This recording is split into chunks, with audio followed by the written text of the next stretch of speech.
Mendoza. I'm an emergency medicine physician. I'm the director of Fair in Medicine, and we're very excited tonight for our webinar to discuss the documentary No Way Back, the Reality of Gender-Affirming Care. We've done some great webinars, and this one's going to be fantastic. We hope everyone had a chance to watch the documentary, and we're really lucky tonight to have author Lisa Selin Davis as running our panel and sharing her thoughts. So I'm going to kick it over to her to start the conversation tonight. All right. Thank you, Carrie, so much. So yes, I'm Lisa Selin Davis. I call myself a gender culture war reporter. And I'm joined by two people in the film, Stephanie Winn, who is a therapist and a fellow member of the Gender Rabbit Hole, and Laura Becker, who is an artist and writer and is in the film as a detransitioner. I was trying not to label you as a detransitioner, Laura, because there's much more to you than that.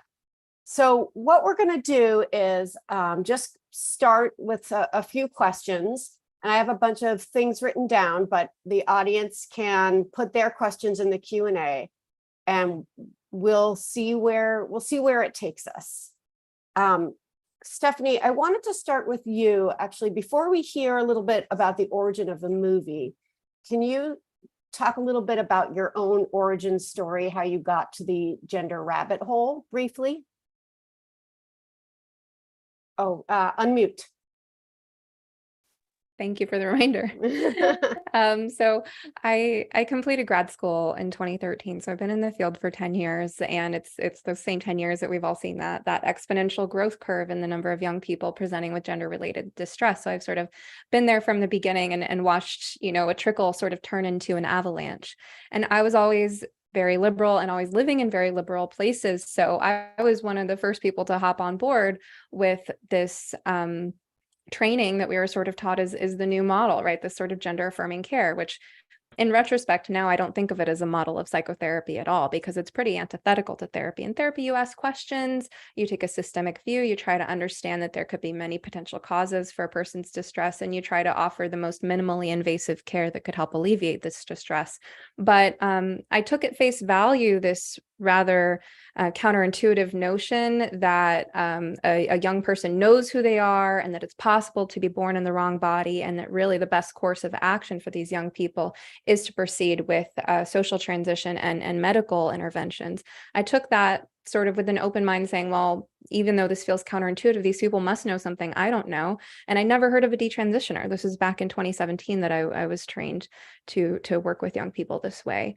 But over the years, as I was seeing more gender distress in young people, it always felt like there was an elephant in the room we couldn't talk about. Like there was a history of sexual assault that could be underlying their discomfort with their, objectified body parts. There was, many of these young people were grappling with their sexuality. Many of them had traits of autism, obsessive compulsive disorder. I was seeing all the things basically that you've seen in the film.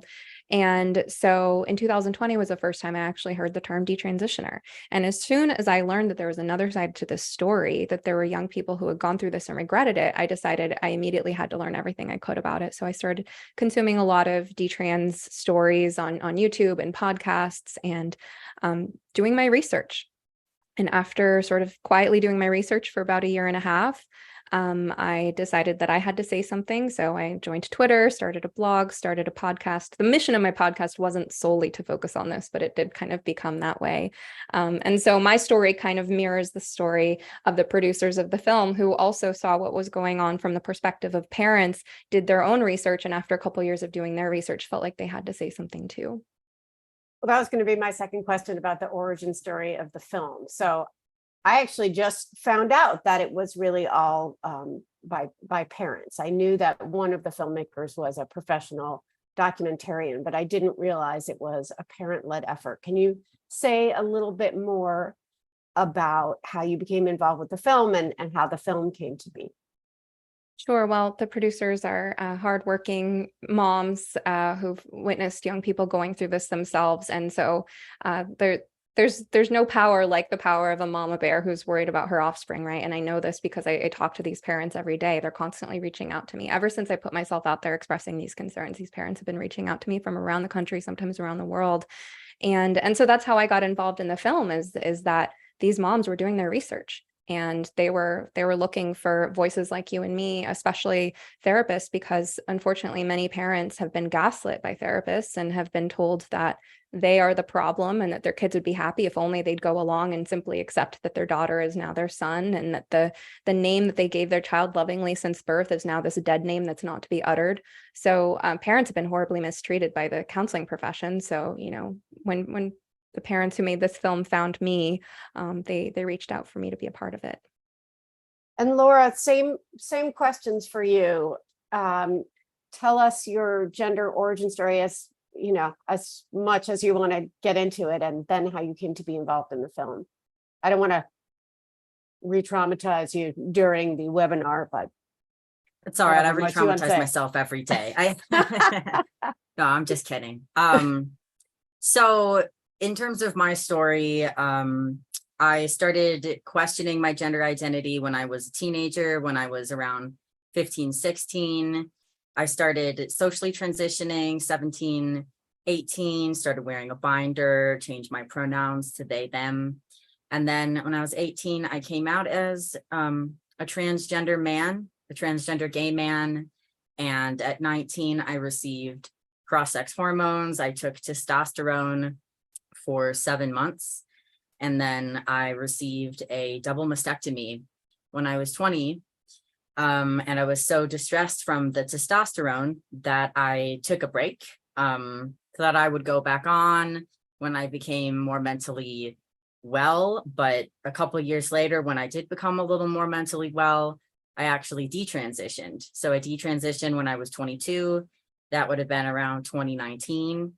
And since then, I've kind of been, you know, deprogramming from the ideology and understanding the reasons behind my gender dysphoria were actually caused by complex post-traumatic stress disorder, autism, and polycystic ovarian syndrome.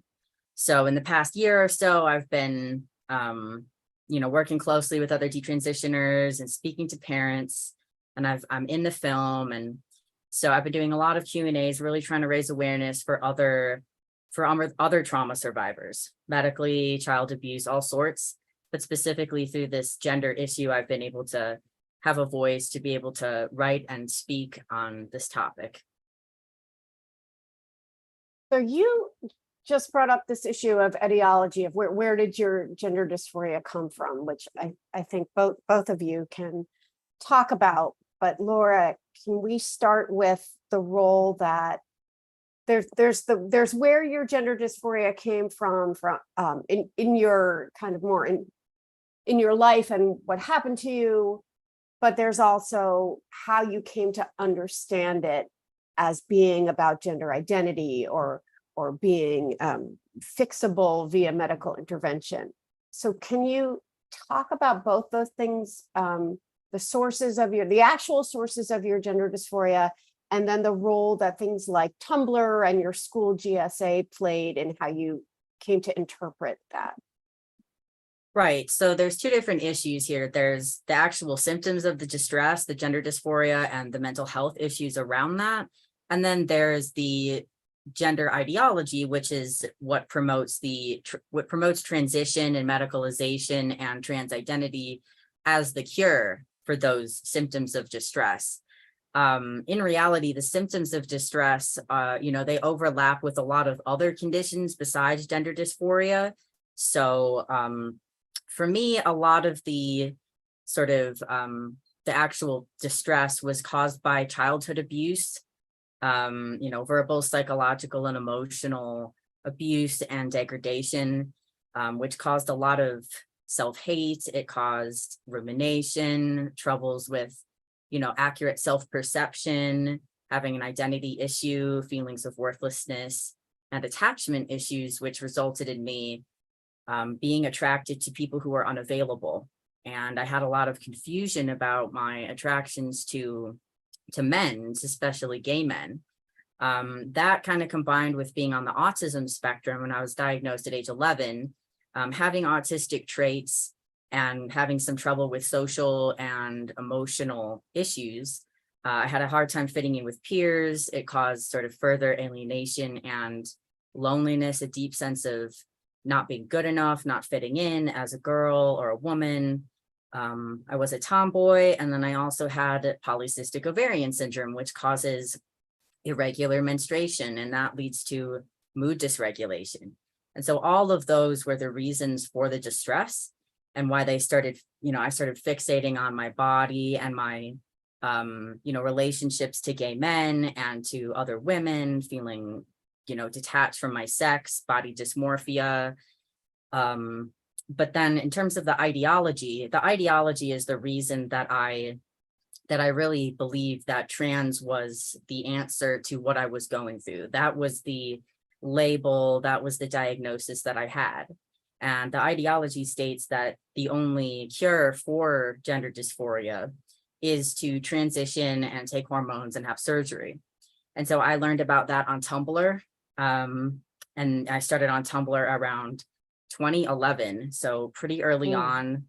And over the years, the ideology became more pervasive, talking about queer theory, talking about how, sex is a spectrum and, sex and gender are different concepts, that you can have a sex body and a gendered sort of personality or energy or a soul that, might not correspond to your body.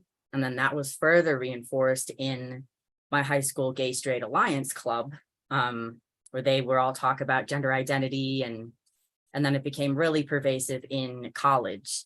My freshman year of college, the LGBT center there had a lot of these types of ideas, my women and gender studies class, so it was really, the distress was validated as by this ideology that is unscientific, untherapeutic, and really damaged me, that I believed that was the only way to help my distress. Yeah. And Stephanie, for this generation of young people like Laura, who are experiencing, feelings that are as old as time, or at least as old as capitalism, and are self-diagnosing via Dr. Tumblr and Dr. School GSA, and they go to therapists. Talk about how you started to talk about this initially, but your profession now handles seeing kids like the one Laura once was. And you mentioned in the film that gender-affirming care is a deceptive phrase. So talk about that in relation to how therapists are treating people coming in with the kind of distress that Laura experienced. I think a lot of it stems from this kind of conflation of gender and sexual orientation. And we try to make that distinction in the film. You do a great job of that in your work as well, right? So it's this idea that if a gay kid comes to therapy, I mean, the phrase gay kid is a little like, well, not everyone is aware of their sexuality at an early age, right? But if a young person comes to therapy saying, I think I'm gay, and the therapist were to treat that as though that's something pathological. Now, this is something that we frown upon in our culture now, because people have worked hard on the left for a culture of gay acceptance, and it would be considered conversion therapy by some for that therapist to go assuming that it's trauma or a mental disorder that's causing somebody to feel same-sex attraction. So the idea, if someone shares their sexuality with a therapist, is for the therapist to be open and accepting and supportive of that. Doesn't mean that there's no room for a person's sexuality to be fluid, especially a young person might, think that they're gay and then discover that they're bisexual, or think that they're bisexual and just discover that they're straight. There's lots of room for fluidity and identity development and exploration. But I think it's this kind of good-hearted nature that we have in the counseling profession, that we want people to feel accepted and supported and not bullied or gaslit or re-traumatized in therapy, that says that, well, this is how you should treat gender identity too, right? If this is something that a young person knows about themselves, then you should be very welcoming and supportive, and to ask any questions could make them feel like you're not going to believe them, you're not going to support them. Right. So, and so that's why in the film, we work so hard to dispel the myth that, that this idea of gender identity really has very much in common with sexual orientation. I like to make the distinction that sexual orientation, well, sexuality is about your interest in other people, and your interest in other people is fundamentally, at the end of the day, a good thing. Now, people don't always have the healthiest of relationships, but it's fundamentally a healthy stance as a human being to be interested in other people and how you can connect with them. Whereas the concept of gender identity is very self-focused, and it requires disconnection from the body and disconnection from the things that are going to allow you to connect sexually with other people. So I don't know if that answers your question, but yes, there is a trend in the mental health field that says that the best way to treat young people is to believe that this is this kind of deep, dark secret that they have unearthed about themselves through self-exploration. And that if the internet played a role, it was only a supportive role in helping them understand themselves better, rather than taking a more, I would say, developmentally appropriate view, is understanding that young people are highly suggestible, and that there are a number of social factors at play influencing the development of their self-concept, and that the risk of affirming someone's gender identity is actually the risk of what we call in psychology identity foreclosure, of deciding too early on who you are and then making permanent decisions based on that. And I think we also leave out, when people follow the path of affirmation, they leave out the other social factors like social justice narratives that impact young people's, sense of looking for a group to belong to and not wanting to be part of a group that's labeled as being the oppressor. Yeah.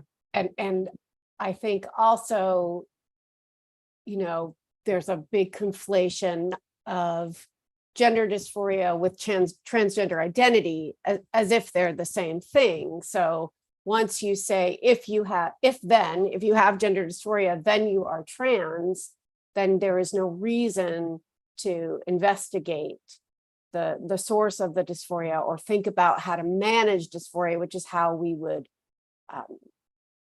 and any other problem, you would go in there and you would talk about where you think it came from and how you should manage it and what decisions you should make based on it, or distress tolerance, or any of those skills. And I see this conflation everywhere, that gender dysphoria and transgender identity are the same thing.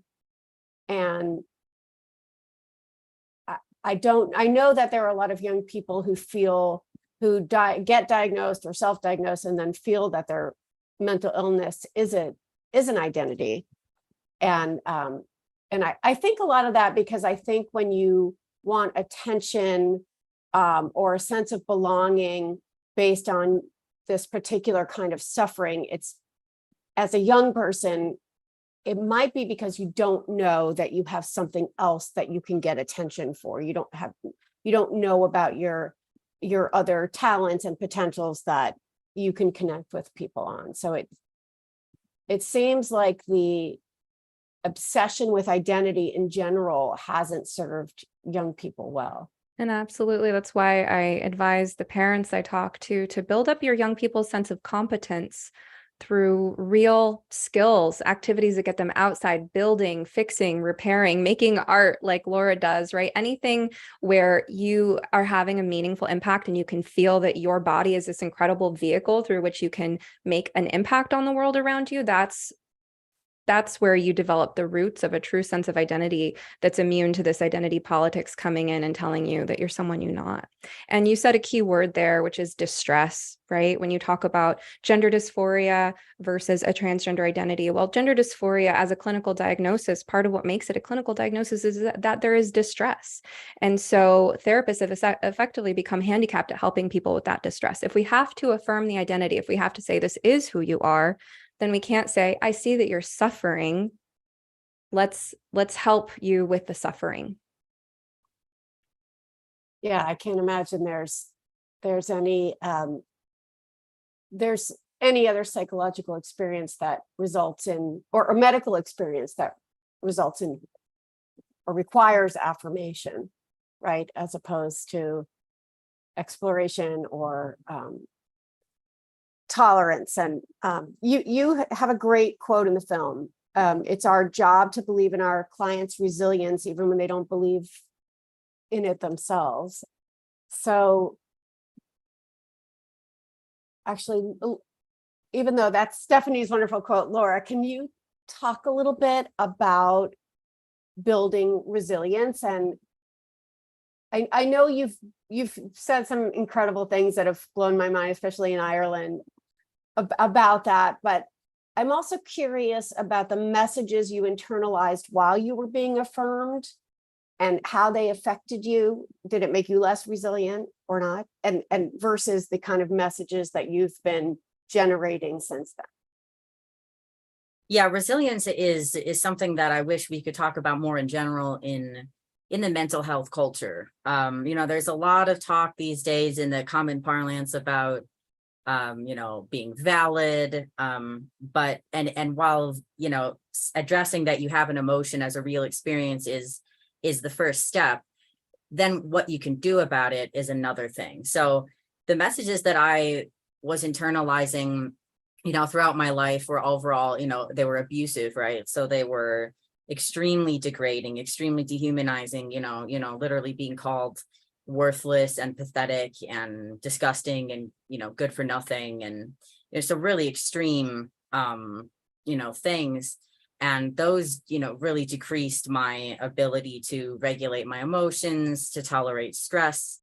PTSD is a brain dysregulation disorder. So, you get triggered very easily by criticism. And, so I was in a very fragile state by the time I was transitioning, and kind of the messages that I was internalizing online from other trans people and in the general public were that, that trans people kind of need to be treated with kid gloves, that they're the most marginalized people in society. They are victims. Their voices need to be lifted up. They're very much the oppressed class. And it was this kind of one size fits all victimhood. And especially how a lot of it was framed, not as a personal individual, sense of self or distress, but the way that others in society had power over trans people. And so there was a very strong lack of autonomy, ironically, that they're talking about having bodily autonomy and being able to access these surgeries and such.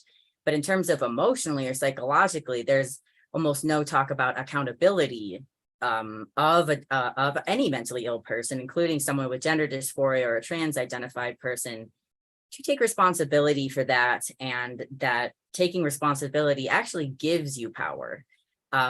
This is something I learned from the infamous Jordan Peterson, which is now what I really talk about today often is, you can find a lot of power in saying, I'm not going to stand for this. I can have control over how I act. I control how I react to my emotions and thoughts. I can change my behavior or get away from other people whose behavior I don't need in my life. And so the message of resilience, and especially just in an existential way, being human takes a lot of responsibility.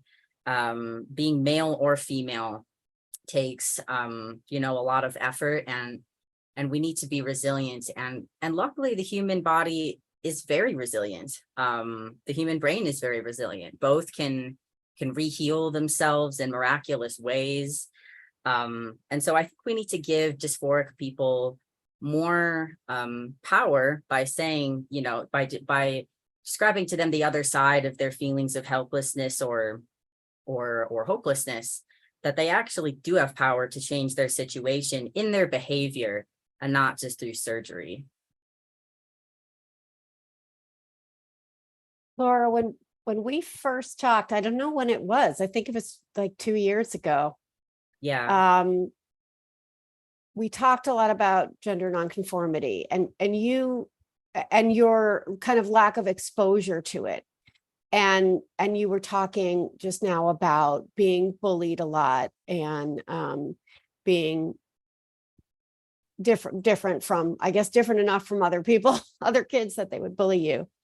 And I wanted to talk a little bit about gender nonconformity, both your experience, Laura and Stephanie, that you mentioned in the film, that the bulk of the criteria for gender dysphoria is about non-adherence to gender stereotypes. And I've had long held this suspicion that a lot of this ideology is not about making room for gender diversity, but it is a lack of tolerance for gender nonconformity and tolerance for the ambiguity of gender nonconforming people, the discomfort it raises in others. So Laura, why don't you start talking a little bit about your experience of gender nonconformity, and then Stephanie, if you can talk about how the mental health field is handling gender nonconformity and its relationship to the DSM and to our the way we're handling trans issues right now. Sure. So, being an autistic girl, which I wasn't diagnosed until I was 11. So for most of my early childhood, I grew up, my parents were welcoming of my creativity and, being non-conforming. But it definitely caused alienation with my peers because I really never felt like a typical girl. I was a tomboy. I, wanted to prioritize very comfortable clothes, shirts and t-shirts, stuff from the boys section. I primarily wore very gender neutral clothes and hairstyle. And I just was never interested in the typical feminine interests or fashion or even the way other girls behaved. I didn't relate to that. Girls tend to be more agreeable, more kind and polite and emotional. And I was pretty disagreeable. I was stubborn, I was rowdy. I like to engage in physical play, which was not typical of a lot of girls, like wrestling and things. And so I felt alienated from other girls in how they behaved and the way they spoke and how they dressed. But I also never really related to the boys and how they behaved because, they were too rowdy, they were too crass, they were too immature emotionally. And so I felt like I was in this kind of very isolated state and I was very much a lone wolf. And that just continued to escalate more throughout middle and high school and college. And, looking back when I was in my trans period, I looked back on that and thought, oh, this must be a sign that I'm non-binary. I should be trans. This explains that. Now I understand that, it was just symptoms of autism. All of these things that I described are common with girls on the spectrum. Yeah. Thank you. So I went and grabbed my DSM and I have the clinical definition of gender dysphoria right here. I will say I like the phrase gender atypical. I get this from Leonard Sachs. He's written some excellent books on the differences between boys and girls and why they matter in raising them and educating them. I like gender atypical because it's kind of neutral, right? Because when we say nonconformity, it conveys like, it's cool to be nonconformist, you're a rebel, right? And then it places this like value judgment on it. But I like if we can be as values neutral as possible, because really there's no wrong or right way to be a boy or a girl. You could be a boyish boy or a less boyish boy, right? So that being said, though, let's look at how the DSM defines gender dysphoria. So it's divided into two sections: gender dysphoria in children and gender dysphoria in adults and adolescents. So I'm going to skip the ones that my criticism doesn't apply as well to, but most of them are like this. In boys, a strong preference for cross-dressing or simulating female attire, or in girls, a strong preference for wearing only typical masculine clothing and a strong resistance to the wearing of typical feminine clothing. So how many girls don't want to wear dresses because they want to climb trees and they don't want to get their legs scratched up, or because they don't like how uncomfortable female clothing can be sometimes? A strong preference for cross-gender roles in make-believe play or fantasy play. That could have a number of reasons. There are boys that relate more to the, let's say, the creative ability or the nurturing side of the female characters in their fantasy stories. And there are girls that relate to the heroic qualities represented by the masculine characters. Does that mean they're really the opposite sex? Then we have a strong preference for the toys, games, or activities stereotypically used or engaged in by the other. I love that stereotypically is just written right there into the text, Yeah. right? A strong preference for playmates of the other gender. I mean, so what? A strong rejection of typically masculine toys, games, and activities in boys, and a strong avoidance of rough and tumble play, or in girls, a strong rejection of typically feminine toys, games, and activities. And then we have, the ones where that criticism applies less are things like a strong dislike of one's sexual anatomy. Although in a child, I would say if there is a child who is expressing a strong dislike of their sexual anatomy, I would wonder if that child had been sexually abused. That would be the first place that I would go, because children often they're not normally fixated on that sort of thing. So if they're obsessed with it and they're uncomfortable with it, what is that pointing to? So then in adolescents and adults, we have more of the same. We have a strong desire to be of the other gender or some alternative gender different from one's assigned gender, a strong desire to be treated as the other gender or some alternative gender, blah, blah, blah, blah, a strong conviction that one has the typical feelings and reactions of the other gender. Again, there's stereotypes. Nobody can really know what it's like to be the opposite sex, but you can say, oh, well, I think I feel like that because I have a stereotype in my mind of how the other type reacts, right? And then, of course, the part that gets left out of the discussion, the condition is associated with clinically significant distress or impairment in social, occupational, or other important areas of functioning. Obviously, these people are suffering. But I want to say one more thing about this diagnosis is that there's the sense that like criterion 2 in gender dysphoria in adults and adolescents, a strong desire to be rid of one's primary and or secondary sex characteristics because of a marked incongruence with one's expressed or experienced gender, or in young adults, a desire to prevent the development of the anticipated secondary sex characteristics. That doesn't exist in people without either some combination of sexual trauma, something that made them feel unsafe with those body parts, or without someone introducing a belief that you should feel this way, right? That if you're going through the normal awkwardness of puberty, and you're uncomfortable with how your body's changing, that it means you'd be better off if you were the opposite sex. There's a large role of, I would say, either trauma or social influence in here. But if the culture is enabling people to develop a sort of mental fixation that this is the explanation, then they're going to keep locking in on that by continuing to think the same thoughts, feel the same feelings, engage in the same behaviors, and it's going to reinforce the neural pathways of the distress being associated with that person's sex to the point where they feel like all they can do is try to change it. But our brains are incredibly plastic and young people are incredibly suggestible. So there's a lot more to the story. Yeah, and I think that again, the impairment, the distress is what a lot of people are missing. I think that we tend to use dysphoria interchangeably with discomfort, and discomfort is something most of us need to tolerate and be curious about if we were mentally healthy enough to do so. And I've looked at those criteria a lot, but it was interesting just hearing you read them, because I was thinking there are so many phrases that require further definition, like experienced gender. I mean, what do you mean by gender in there? And then there's female clothing, but clothing doesn't have a sex. And then there's feminine clothing. And, what does it mean when someone gravitates toward the stereotypes of the opposite sex? I would argue from the research we have no way to tell. And no way to tell what that means growing up. And that, as you said before, there's a kind of foreclosure when you make meaning out of that. But I'm also thinking about this phase that some social psychologists call the PFD to tomboy phase, the pink frilly dress to tomboy phase. And they argue that this happens between 6 and 8 years old.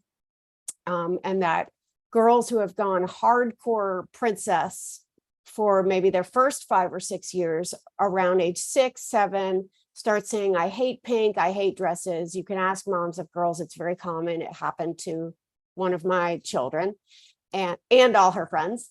And then they start getting more tomboyish. And boys don't go through a phase like that. They don't turn 7 and say, what I really want is a tutu. And what these psychologists figured out was that this is about 2 things. Around that age, you start to develop sex constancy. So you realize that your membership in the boy or girl group is based on your body and not on your adherence to stereotypes, not what you wear or what you like to do. And an understanding that our society, it privileges masculinity over femininity, and people look down on whatever is marked as feminine. So that's why boys aren't saying, woohoo, pink tutu, but girls are saying, I don't want that. You know, I don't want that anymore. Now I only wear pants now. And that was, in their survey, it was 74% of girls. So if you have 74% of 7-year-olds saying, I hate girls' clothes, you know, what are we going to do with this? Are we transitioning all those girls, or are we understanding childhood development? You know what, Lisa, this is actually my first time hearing about this, and I'm so glad you taught me in it. And my mind is blown because I actually remember that exact moment in my life. I remember it was like my 6th or 7th birthday or Christmas or something like that, that these family friends gave me a gift of this like very pink outfit. And I was just like, what makes you think I would want to wear that? And they were like, we thought pink was your favorite color. And it was like this overnight shift where I'm like, no, I don't want to, you know. So that's so interesting. And if I think back and I try to imagine what was going through my mind, I get what you're saying. Yeah. And then you're raising the point, like, what does that do if we're teaching people that means something permanent about who the person is? Which is going back to kind of our inability to handle discomfort and ambiguity, and when we're confronted with it via another person's, you know, nonconformity or not behaving as we expect them to, that we want to slot them into a category for ourselves. Okay, we haven't talked much about the film, and we're going to open it up to questions soon. So I have one more little section I want to get to, and it's about censorship, and in multiple ways. So this film was censored.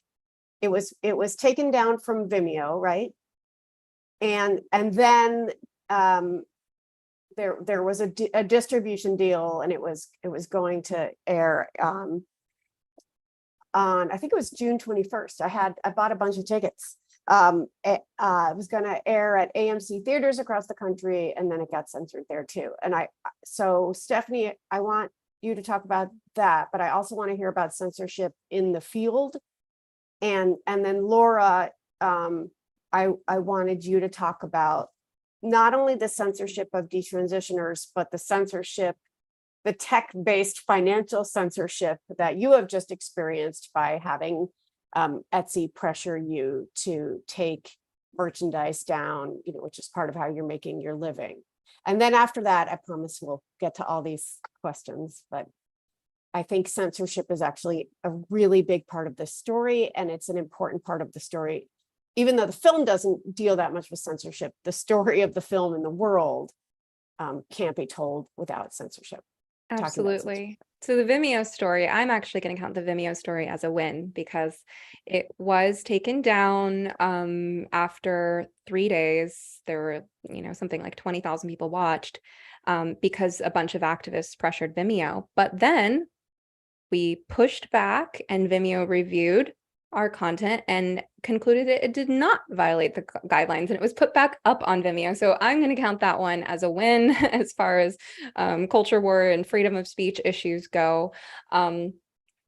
But then we took it down from being publicly available for Vimeo because of our distribution deal and our current strategy. And yes, in partnership with Deplorable Films, we had an awesome arrangement with AMC Theaters. It was very exciting. And it felt like, wow, America's really ready for this moment. The people want to know. Unfortunately, the QT project had a pretty massive campaign. They were getting hundreds of calls a day, thousands of signatures on a petition or emails. I actually don't know the details, but it was a lot of people putting pressure on AMC. And so we do understand why they eventually caved. It sounded like, frankly, an administrative nightmare. And the way I take that is, okay, maybe America isn't ready at this scale at this time, but we're getting there. Europe's already ahead of us, and we still have other ways of reaching people. So, anyone can still purchase the film now on DVD format or stream at nowaybackfilm.com. And yeah, we can talk if you want more too about censorship in the mental health field, but I'm going to pass the mic to Laura because this is actually the first time I'm hearing about what happened with Etsy, and I'm sorry about that.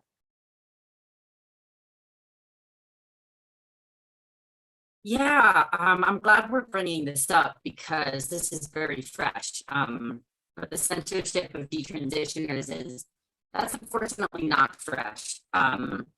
Detransitioners are a outcasted group. They're outcasted from their former allies in the trans community, and they can often feel displaced in same-sex spaces or same-sex attraction spaces or same-sex spaces as well, due to the physical changes that can happen. As well as kind of when you deprogram from, an unhealthy ideology, it alienates you, it can create PTSD and feelings of distrust towards, medicine, towards authority, towards, people who led you astray or didn't protect you. And so, when we do try to speak out, there's a lot of hate that we get, and I do use the term in an unhyperbolic way. I need it, as a straightforward concept that, we get, today, for example, I got rape threats. I've gotten people, harassing me in my business, making multiple social media accounts just to send me hateful messages, saying they do a lot of gaslighting of detransitioners. They'll say, you were never trans, you were a liar, you lied to your doctors, you forced people to do this, and now you are grifting. Now you're doing this for attention. Now you are speaking out because Laura, sorry, it's very hyperbolic. It's very. Can you hear me, Laura? Yes, I want to interrupt you because we're having trouble with your audio. Yeah. And I want everyone to hear what you're saying. Yeah. It's you became a robot. Is it just quiet or is it just cutting out? It's kind of cutting in and out and slightly robotic. Okay, how is it now? Say a little more. Okay. Okay, let me try just muting it and let's see. Audio. Oh, audio. Okay, how's it sounding now? Are you near your internet? Yeah, I should be okay. Okay. Is it still wrong? Is it still messed up? A little bit, but it's garbled. And I know you're talking about people sending you rape threats because you're selling, mild detransitioner merchandise. Yeah. And meanwhile, they have all kinds of, turf things Should I on leave? Etsy. Want to try leaving? Oh, our tech support is coming on. Should I leave? Sorry, everyone. Yeah, Laura, you can try leaving. Maybe you can even try tech. internet and then coming back or something. That works. I don't know. It's up to you. Okay. At Yes, least I'll you do try that. leaving and then coming back. Hopefully it'll. Now it's starting to sound better. Yeah. Yes, I will try that. Well, now Okay. she sounds Okay, Yeah. now she sounds It fine. was going in and out. It was weird. Yeah. Well, let's hear more from her when she logs back on about what's been happening with censorship and generally the way detransitioners are treated, not just by trans activists, but by clinicians. And I'm sure clinicians really need to protect themselves psychologically, because otherwise you got to deal with how you participated in someone's trauma instead of helping them deal with trauma. So should we go to questions? Carrie, are there questions you want to start with? I've tried to peek, but too many. Yes, there are a lot of great questions. We have been behind the scenes trying to keep up, but there are so many great ones. I flagged a couple in terms of asking live. So let me just look through here. So one, I think this is great.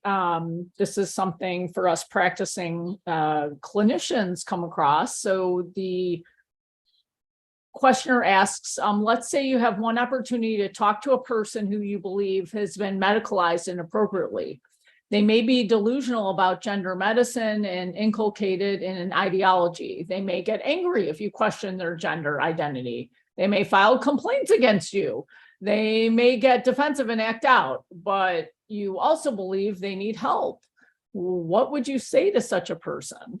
I think this gets at some of questions we get as, physicians and the mental health professionals, like, well, why are so many people going along with this? So I think there's a little bit of that in there too. So I'm not sure who would, Stephanie, you've done such a fantastic job articulating a lot of these points. What are your thoughts with this? It's so tricky. It's like a radioactive situation, right? Because they've been indoctrinated into this belief system that says that anybody expressing any concerns, no matter how rooted those concerns are in care for the person, in understanding of biology, in looking at what's happened to other people who've walked that path, people have been trained to have this hypervigilant reaction and to see that as transphobia or bigotry of some kind. So their minds are really closed to hearing and seeing where that other person is coming from. So for someone like myself, I'm in a rather unique position because I am both a licensed therapist, which I've been a therapist for 10 years and licensed for 7, but I'm also now a public figure. Most therapists are not public figures. So most therapists, I think, have a bit more freedom than I do. Whereas, I'm personally never in this position anymore. I only work with parents. And what I do with the parents is I help them understand what their kids are being exposed to, how they're thinking, what the psychological drivers of this are, what their kids are trying to communicate through their behaviors. And so I think I'm trying to look at this question. I had it in the chat and then it disappeared and now I'm trying to find it again. It may have gone to the answered column. Okay. Oh, Yeah. here we go. Yeah. So, sorry, working on Yeah, it. it's actually, I'll just, I think you can try to provide that person with information. It depends on your role. Like if you're talking about being in the role of a doctor or in the role of a therapist, I do think more therapists need to take chances because we are coming from a place of care, right? And if you can lean into whatever rapport you have with your client and know that you can back up whatever you're saying and that it's evidence-based. But at the same time, presenting someone with evidence that's contrary to their beliefs might cause them to double down. I think something that's really hard for trans-identified people to deal with that needs more to be addressed in therapy more is cognitive dissonance, because we all have cognitive dissonance about a lot of things, right? We have mixed feelings, we have beliefs that don't quite add up.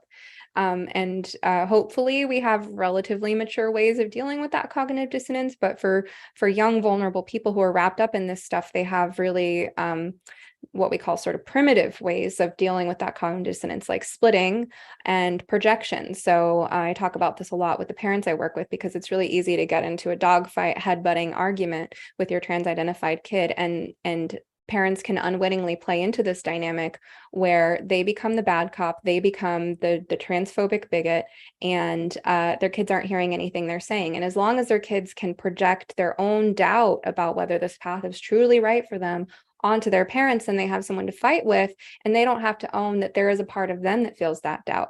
So I do like to help parents find ways of depolarizing with their kids and helping their kids get in touch with their own doubt. And I think that's what a good therapist should do as well. I'm not saying it's easy. It's a very difficult situation to be in, but if you can help that person get in touch with the part of them that is scared, right, that is maybe using this overconfidence, over certainty to overcompensate for something, because I do think that deep down, a lot of these people are scared that they're going down the wrong path. And I know that from talking to detransitioners, that they had these doubts in the back of their mind. So if you can create space for that, I think you've taken an incredible step right there. Yeah, yeah. Oh, sorry, Lisa, go ahead. No, I was going to say, since Laura's back on, let's see if her audio works, and we can just go recap the kind of the censorship of detransitioners generally, but also this very particular kind of censorship she's undergoing. Yeah. Speaking of transphobic bigots, just joking. So how's it? Uh-oh. Yes. Speaking of transphobic bigots, how's my audio? Not so It's not good. working. Choppy and garbly and robotic. Ugh. Want to restart your computer? I'm Have you done a speed yes, test, Laura? yes, I could try doing that. Yeah, maybe do a speed test, especially your upload speed. No. You sound okay there, but On Zoom or oh no, yeah, you're Try turning your video off Um, first. Try turning yeah, your that video might off for a work. sec. Let's see if that works. I personally don't think it's terrible. Like, I mean, we could keep going with it. Okay. I mean, that's just my opinion. I mean, it's Okay. not world, but yeah, the video off might work better. I mean, okay. How's that going now? How's that sounding? It sounds a little better now, yeah. Yeah, good. Good. Okay, Sorry, we so can't see you. so Yeah, it's back a to lot the better. rape threats. You know, that's just such a normal everyday topic. But yeah, in all seriousness, you know, so what's happening to me currently is that I have an Etsy store. I'm an artist and designer, and I've been designing detrans awareness items, not detrans pride, not anti-trans, just awareness of detransitioners, that this is happening to people. There are people like this, and they need our understanding and support medically and psychologically. I also have some female empowerment items, as you know, my reclamation of womanhood is, you know, that's been really difficult for me. And so I have items like Funky Human Female. I have a 100% groovy, 100% woman.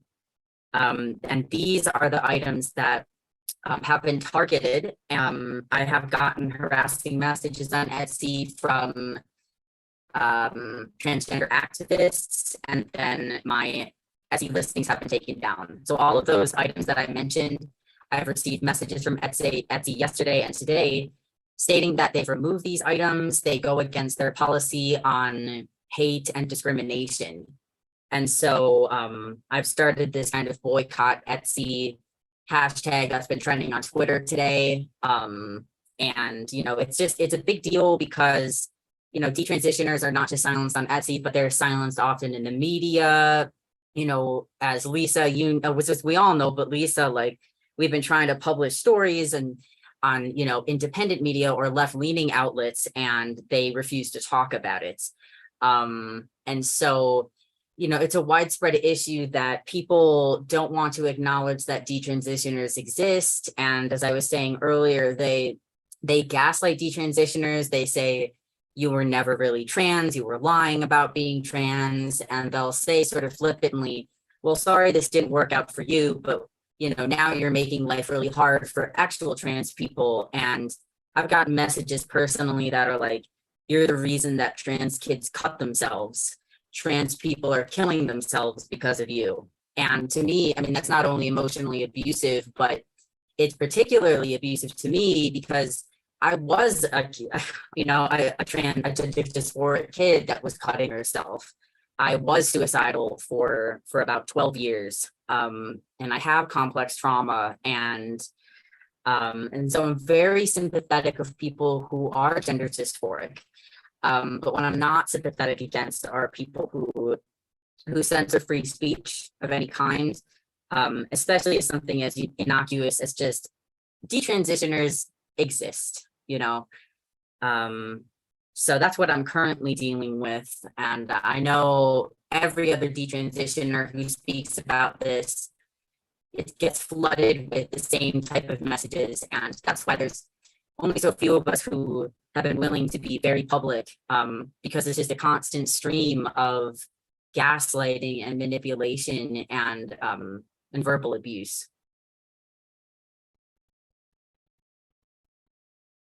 That makes it also very hard to study detransition because, or to figure out how common it is or what to do about it, because not many people have the guts to or the strength to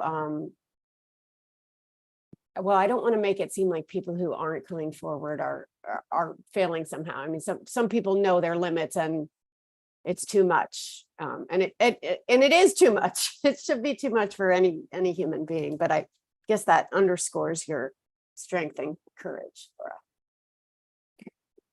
Sorry, Carrie, you want to go back to audience questions? Yes, yeah, sure. And I was just going to comment that Stephanie made a great comment. And for us, working in emergency medicine, we're inserted in people's lives who are, struggling. And my philosophy is just to try and impart some kernel of hope or, open up some comment that things can get better and provide, some options for them, whether they look at it right at that time or a year from now. You can help, give them some information and move the ball forward. So I thought that was a beautiful comment. So let's see here. We've got an explosion of questions, 37. So you guys also look too if you see something that's I've been looking through. Do you want me to just yeah, pick sure. Yeah, Stephanie, please do. Okay. Yeah. All right. So we have a question from Lenore. We have family friends whose daughter transitioned and became male at least 10 years ago. He is now 36 years old. He had to undergo psychological evaluations, medical evaluations, many steps before progressing to medical intervention. Why do you think this process has been seemingly shortcut, especially for adolescents? So first of all, I'm just going to be a stickler and probably annoy a lot of people, but there's no such thing as a female becoming a male, but to living as a trans man, as they say. But the more important question here is, why has this process been shortcut when there used to be all these steps that someone had to go through? So I feel like I was a firsthand witness to this trend changing when I went to that training around 2017 in this, approach that they call gender-affirming care, because we were taught all the things that you who are not therapists have caught wind of. We were being taught that it's harmful to let a magical trans child go through the wrong sex puberty. That's how it's being phrased, right? That it's like this sense that your body is this ticking time bomb, or you're on this roller coaster and this horrible thing is about to happen called going through puberty. And once you go through puberty, it's going to lock in this sex that you're so dysphoric about. And so the best thing we can do for these poor magical trans children who know who they are, is to intervene as early as possible. That is the narrative. That's why kids are being put on puberty blockers and given cross-sex hormones at such a young age. It's this idea that we're saving them from having to go through the traumatic experience of wrong sex puberty. So there's a sense of urgency about it. Like, don't let their secondary sex characteristics develop. It'll be terrible and they'll be suicidal. So that is the narrative that is used to create this false sense of urgency.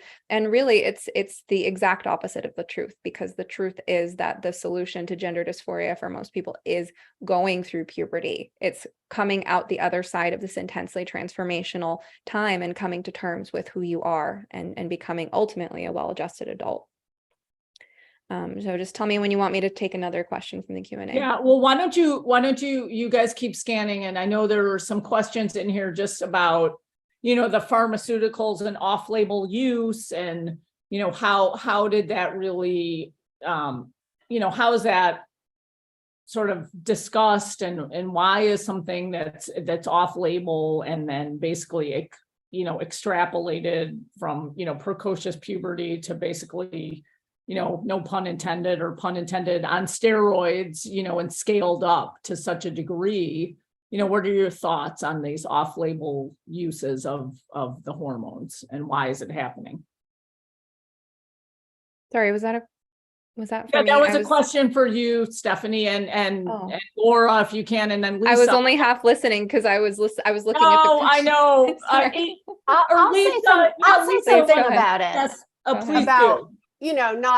not as a medical professional in Yeah. any way, but as someone who's been studying this for a long time. It's not uncommon to have off-use labels, to use drugs for different purposes, and they were designed for or tested for. As far as I know, that happens all the time. And there are also lots of procedures that have very low quality evidence, right? That's not uncommon too. The difference is the seriousness of these interventions, and that they are ideologically and identity based. They're based on these incredibly amorphous things. And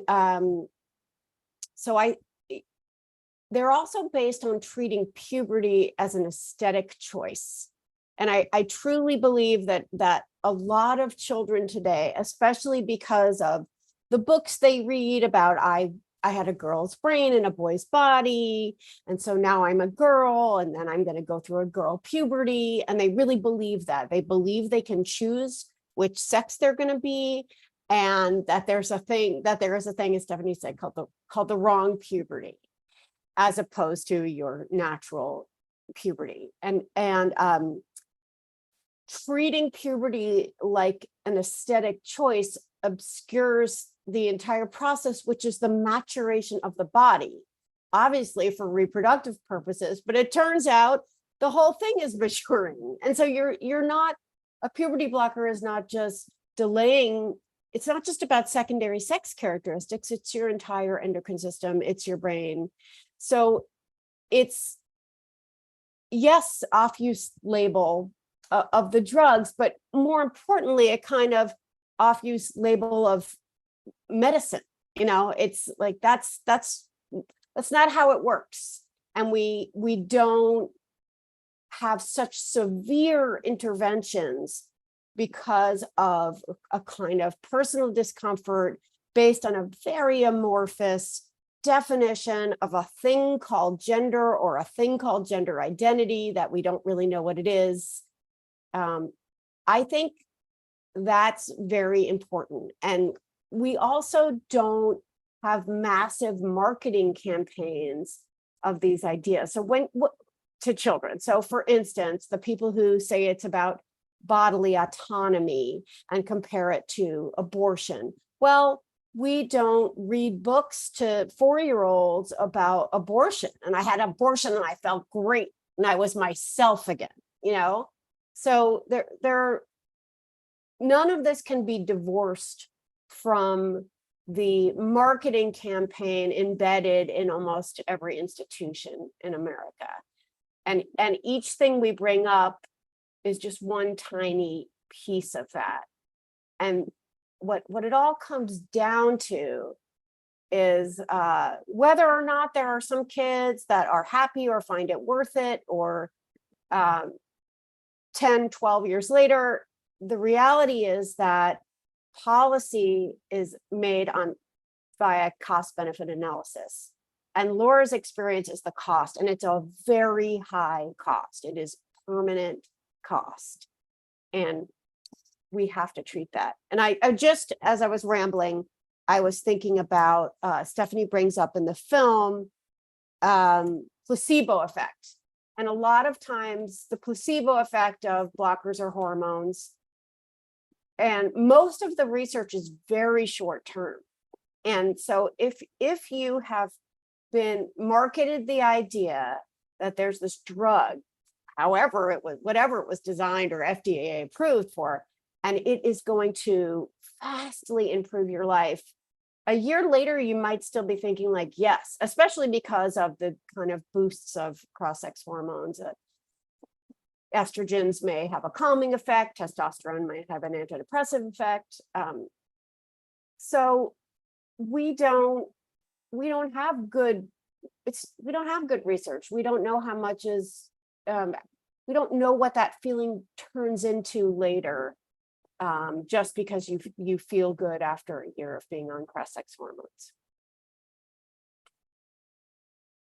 Yes. That was all really, really well said. Can I jump in and answer one short question and then pass to Laura? Please do. And then Laura, you're Okay. going to pick a question. So So I'm answering a question from Lisa Anilo. This discussion and documentary should be required viewing by professional therapists to counter the mainstream CE offerings that I see advertised so widely now that teach only how to affirm and use correct language and write referral letters with no mention of differential diagnosis or the evidence we now have of the significant possibility of detransition and regret. Stephanie, are you trying to create such a CE training for mental health professionals that might be distributed widely for CE credits? The answer is yes. It is something that I've been thinking about. I'm hoping to put it together this fall if I can clear enough space on my plate to work on that. So if you or any other therapists are interested in that, please email me, because I'm going to gather a round of guinea pigs to be my first CE students to help me test it out. well, Stephanie, Fair Medicine is going to be CE credentialed soon, CME. And so a lot of our webinars that we've already done, we're going to get up that people can get continuing medical education. That's great. Including this one. Let's So partner maybe we'll partner. So very exciting. But I agree, obviously we all know that a lot of the institutions have been captured and are broken. And I'm a huge fan of, building new things, and clearly, new medical education and education for therapists, continuing ed is crucial. So, Laura, there was a question here, and we'll see if you're still pixelated on your voice, but we deal a lot with this with FAIR because we're multidisciplinary nonprofit in the sense that we have chapters across the country and an education division, medicine, the arts. And so a lot of concerns in schools. So this question is, could Laura speak about the GLAD clubs at schools? I'm a teacher, and there's a lot of energy spent on wanting to fix, quote unquote, fix LGBTQ kids and to solve a belief that these kids are particularly prone to suicide. So that, is an important topic that usually comes up on these webinars. So Laura, I will throw that to you. Yeah. So yes, there is a lot of energy in the K through 12 schools, and also in the colleges. So I think it's really hard for teachers. Most teachers are liberals are, somewhat ignorant about what's going on in medicine, in actual psychotherapy.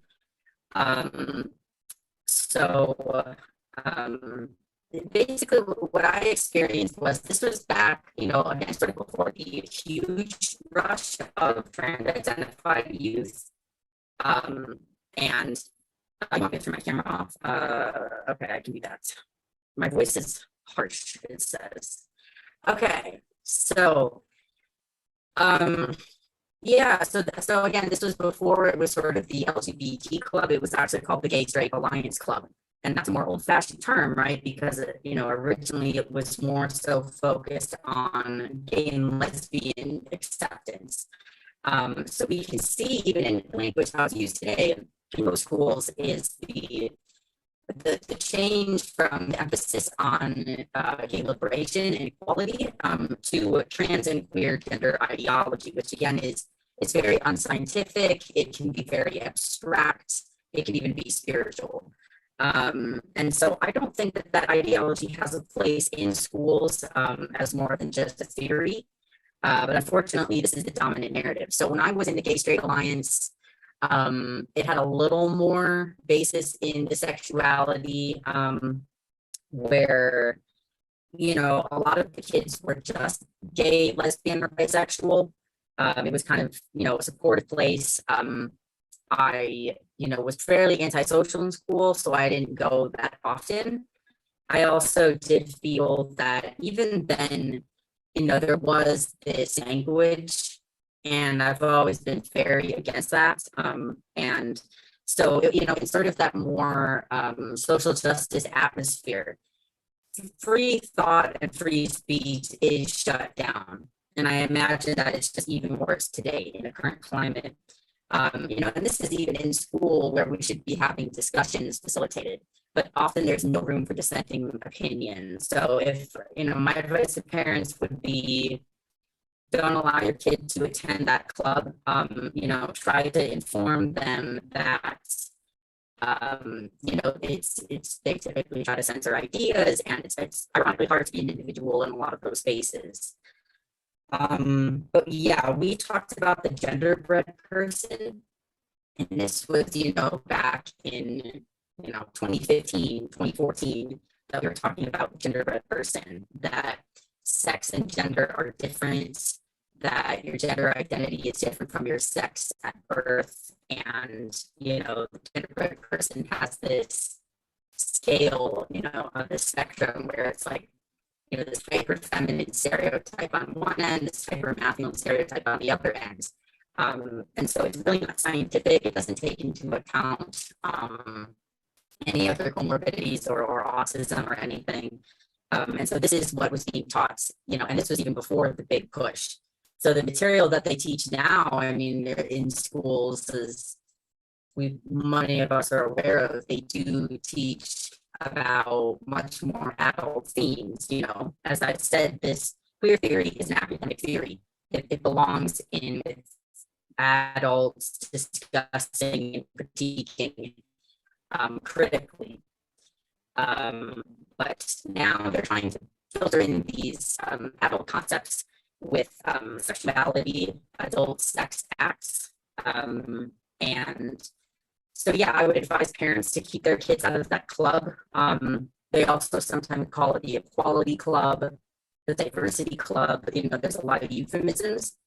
Ultimately, I would say it's really the anti-critical thinking club. And I'm done on that.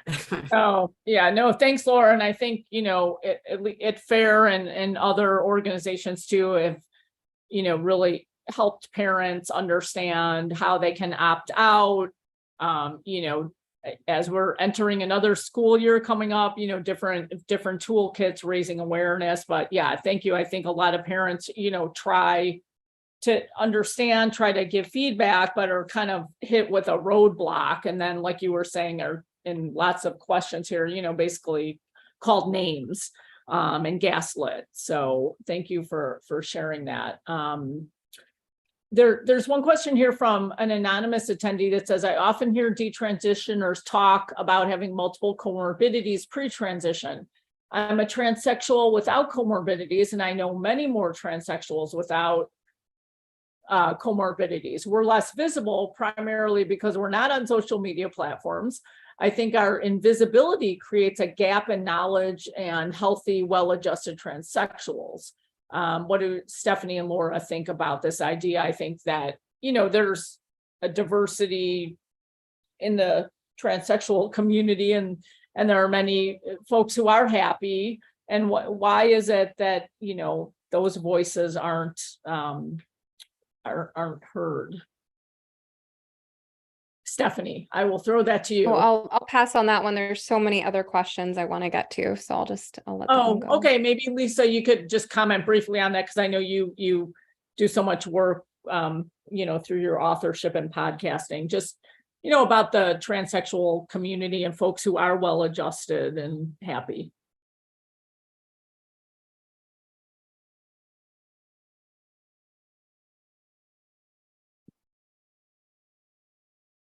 You're muted. God, rookie mistake. I think someone was trying to tell you're muted, but they were also muted. And I was looking through the, anyway, I was saying to myself, I was looking through the attendees, and I don't think they're here now, but there were two people who call themselves transsexuals who were on here before, who I regularly commune with. I try to talk to and platform as many heterodox trans people as I can. I am not personally interested in anything the least bit sort of anti-trans, but I like to talk to people who are rooted in reality and don't deny biological sex, and understand that they made changes to their bodies for a variety of reasons and are concerned about the way these ideas are marketed to children, and the censorship in all of these institutions and fields. I think we can separate trans activism from transsexual people. And I think it might be very helpful if we could use language that's more based in reality. So of course they're not actually transitioning sex, and yet Stephanie had mentioned that gender affirming care is just kind of a smokescreen. Like if we said childhood and pediatric sex change, you know, we might not be in this place. And if we call these people young transsexuals, as the Dutch did, I'm kind of rambling and maybe not answering the question, but maybe we would not be where we are if we, instead of trans kids, we said young transsexuals, which is what's in the original Dutch studies. So one of the reasons I spend all this time talking with trans people, actually, the first reason is because I'm a journalist, and before that I was a fiction writer, and my first book was about I was very young, but I wrote about a 59-year-old Catholic kind of bigot in his first week out of prison. So I'm very interested in people who think differently than I do. As long as they're not in the room with me, then I'm not interested in. I'm very interested in intellectually. So I think that there's this assumption that LGBT and T people all think the same way, and they don't. And the resistance to this ideology is very, not just bipartisan, but very diverse in all kinds of ways. And that's a message I've been trying to communicate. I don't think I'm answering the question, but that's what came out of my mouth. Well, I loved it, but sorry, teenage noises at my house. Stephanie, you want to answer some questions? There's tons in there. So Sure. please I'll take this one from Anonymous. Can you speak to the prevalence of youth presenting as transgender who have been exclusively influenced by social media, and they go to therapists with talking points from Reddit and convince them, the therapist, that they are indeed suffering distress from gender dysphoria? This is absolutely a real phenomenon. I witnessed it when I was in the field. I never went to the next level of training to actually write those WPATH letters. But if someone wanted to talk to someone who could provide those letters, I did refer them to someone who would provide, a therapist that would provide that letter. And so I remember like going over with a client, you know, how are you feeling going into this meeting? And them saying, oh, I'm good. I read what to say online, right? So this is absolutely happening, that young people are sharing information online on here's what you say to a therapist to get them to write you these letters. You want me to take another one? Sure. Yes. I'll take Dave Porter. Might gender dysphoria be what Erik Erikson referred to as an identity crisis? If so, it would seem appropriate to treat this as an opportunity for consideration and exploration as well as a danger. Foreclosure, even if it is simple affirmation of a client's ephemeral inclination, would seem to be very harmful. I think this is a really important point that he's brought up, and I talk about that concept of identity foreclosure from Erikson as well, right? That this is a time that you need to grapple, you need to go through phases, you need to kind of try on different personas, all in an attempt to build an identity. But the actual process of building a true identity comes with time and experience and ups and downs. And like we were talking about earlier, like building real competence at things. So absolutely, the fact that people are just rubber stamping kids and turning a temporary phase into a permanent identity is a big problem. Awesome. I want to ask, what do you all think about the medical bans? Do you think that that's appropriate at this stage of where things are at, and how difficult it is to affect change in the institutions? Just curious about that. If Lisa wants to comment, then Stephanie, then Laura. I had a big fight on Monday with a friend who just erupted and screamed at me. And it had started with me talking about going to the Icons conference and talking about Corinna Cohn and talking about Corinna testifying. The very first time she testified was, I'm using she because that's how I see Corinna, by the way. But the first time she testified was in favor of a bill that some people call a ban and other people would call a protection of the female sports category. And my friend immediately said, oh, so anti-woke. And I said, again, going back to this idea, I'm like, well, no, it's a disaffected libertarian transsexual who believes in the reality of biological sex. What I tried to explain to my friend, but he just got furious at me, is that, he said, anyone supporting these bans is anti-woke. And I just think that is so wrong. And I think that, he reads the New York Times. So what are you going to do? He's misinformed. I think presenting these bills as anti-trans is not something that the media should do, because that's a value judgment. And, restricting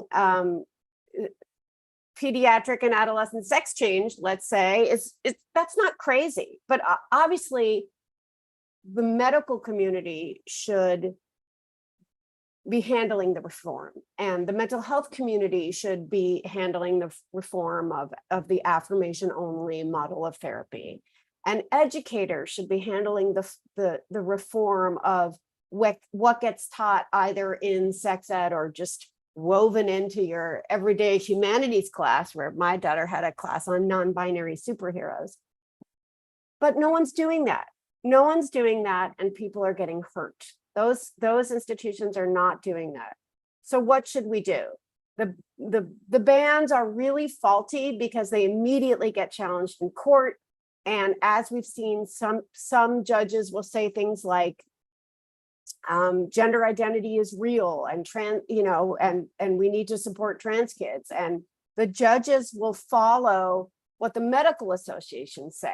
And the medical associations are advocacy groups for clinicians. We don't have a nonpartisan body that reviews evidence and makes recommendations based on that. We just don't have that in this country. So in the absence of that, with people getting hurt and with an entire political party unwilling to acknowledge the cost in the cost benefit analysis, what else should be done? I'm not pro-ban. I don't want to, that's not how I want to handle things personally.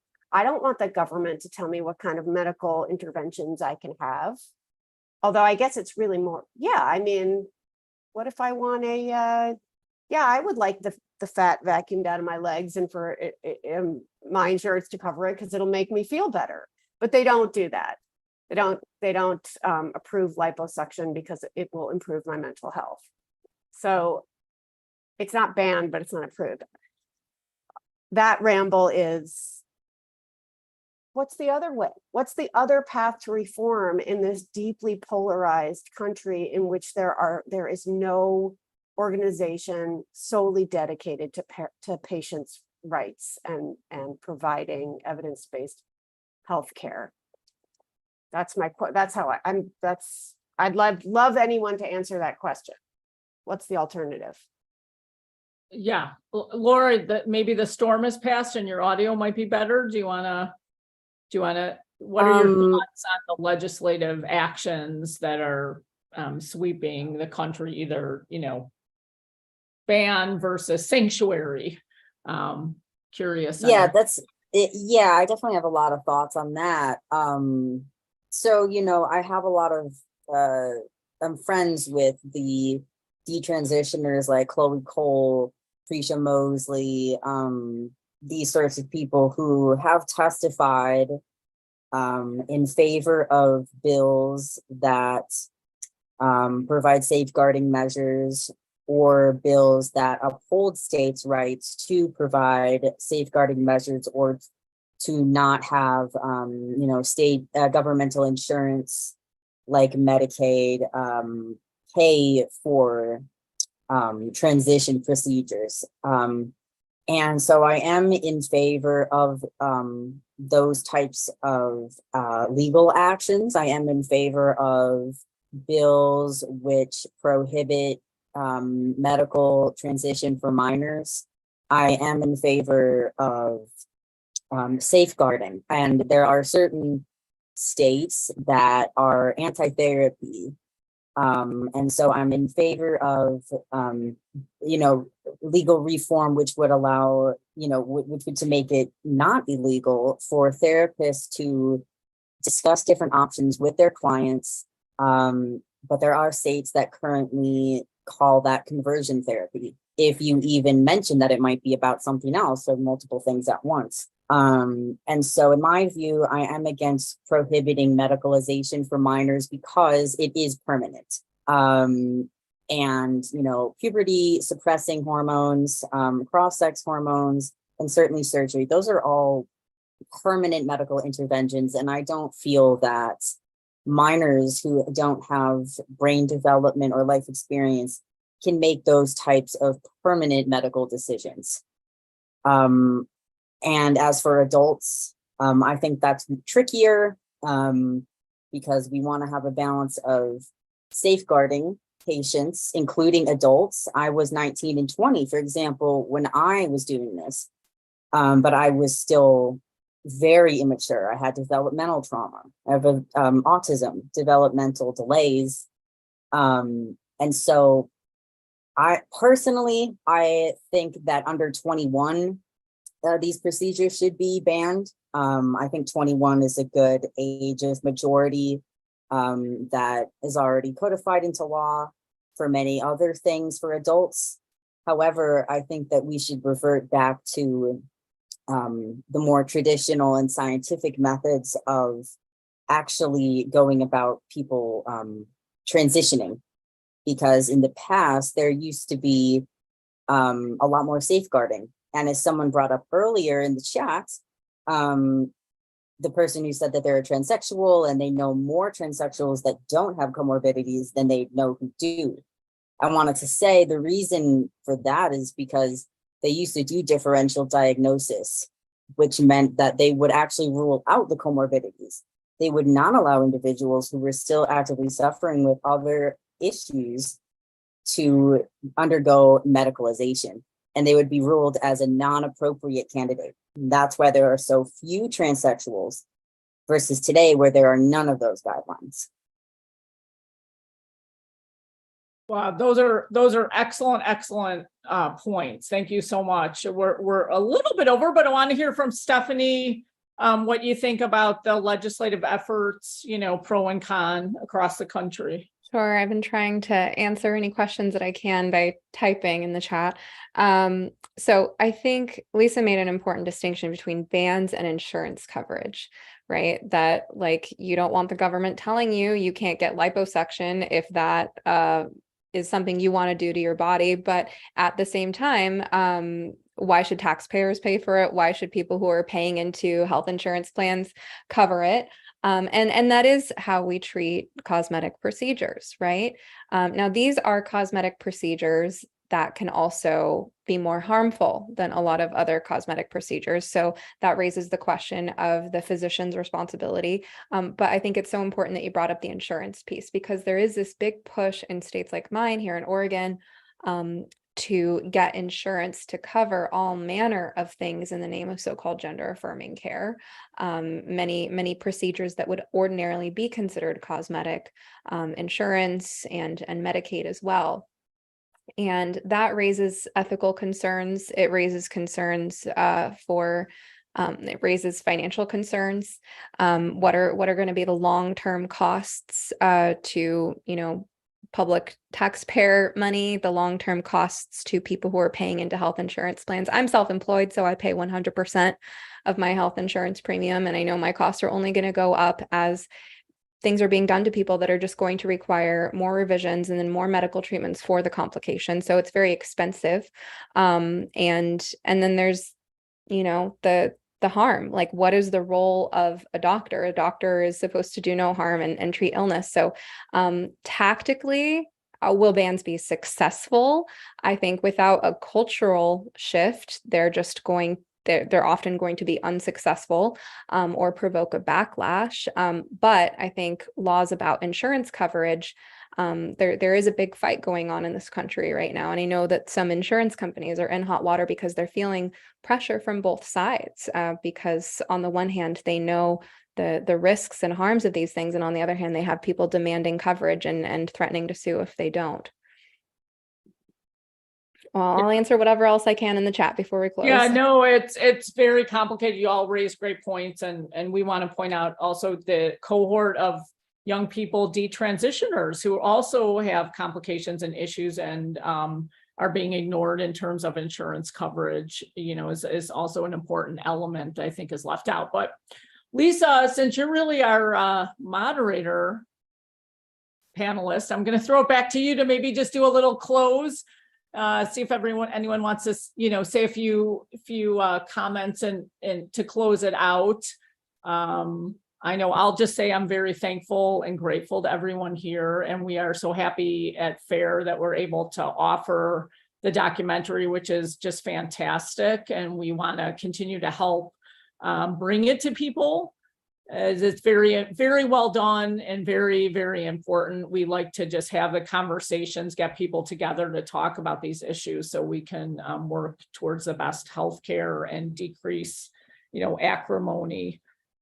So I will kick it over to you, Lisa, to close it out.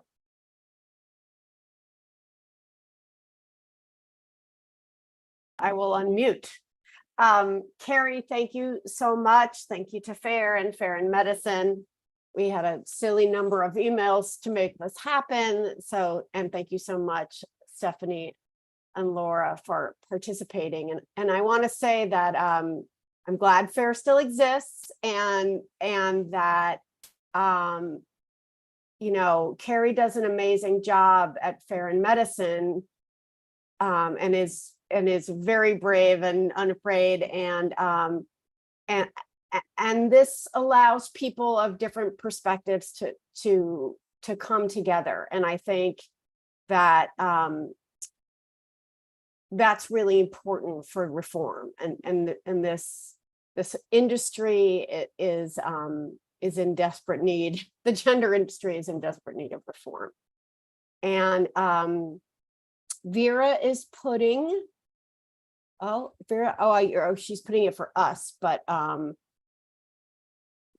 Vera, are you gonna put this in the Q&A, that there's a 20% discount on the site for if you weren't able to see the film, promo code SOMETherapist, which reminds me, why don't we close out by Stephanie and Laura, if you have any final thought you want to share, and also how people can find and support your work. Yeah, so just like you were saying, if you haven't already seen No Way Back, it's at nowaybackfilm.com, and you can use promo code SOMETherapist for 20% off. That's also my handle everywhere. So I'm at SomeTherapist on Twitter and Instagram. My website is sometherapist.com, and the name of my podcast is You Must Be Some Kind of Therapist, and you can find that wherever you find podcasts as well as YouTube. For me, you can find me almost everywhere at Funk God Artist. If you go to my Twitter, that's where I'm on most. It has all my links on there. I'm also on YouTube at Laura Becker and Substack at Funky Psyche. And my Etsy store is etsy.com/shop/funkgod. Although I will be in the process of moving it to my own website, which is funkgod.com. All right. Well, this has been really great. Thank you, everyone, for participating. Thank you to all the people who showed up on this boiling hot night, at least here where I am. And thank you again, Carrie. Bye. Thanks, everyone.